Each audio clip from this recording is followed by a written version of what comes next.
Question है two identical metallic spheres of exactly equal masses are taken. One is given a positive charge q coulomb and the other an equal negative charge. Are their masses after charging equal? तो यानी कि आपके पास दो metallic spheres given हैं, right? उन दोनों का mass equal है, ठीक है। चार्ज करने के बाद एक को पॉजिटिव क्यू कूलम का चार्ज दिया जाता है और दूसरे को माइनस क्यू कूलम का, यानी कि ये दोनों इक्वल बट अपोजिट चार्जेस से एक्सर्टेड है। Are their masses after charging equal? तो पूछा जा रहा है कि चार्ज करने के बाद, जैसे ये चार्ज करने से पहले इनका मास इक्वल था बिफोर चार्जिंग, तो क्या चार्ज करने के बाद भी इनका मास इक्वल होगा?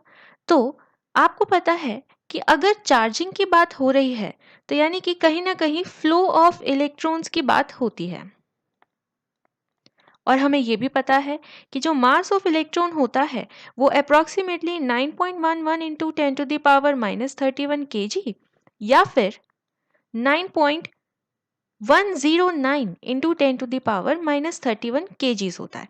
तो यानी कि इलेक्ट्रॉन के पास तो मास होता है, और हमें पता है कि अगर कहीं ना कहीं पॉजिटिव चार्ज आ रहा है किसी ऑब्जेक्ट पे तो इसका मतलब वहाँ पे इलेक्ट्रॉन्स डिक्रीज हो गए, क्योंकि यहाँ पे ट्रांसफर ऑफ इलेक्ट्रॉन्स हुआ है from this sphere to this sphere.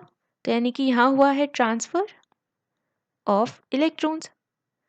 That is why यहाँ पे नेगेटिव चार्ज कम होने की वजह से, नेगेटिव इलेक्ट्रॉन्स कम होने की वजह से यहाँ पे इस स्फीयर को पॉजिटिव क्यू कूलम मिला और इसको नेगेटिव क्यू कूलम मिला, क्योंकि यहाँ पे इलेक्ट्रॉन्स इंक्रीज हो गए।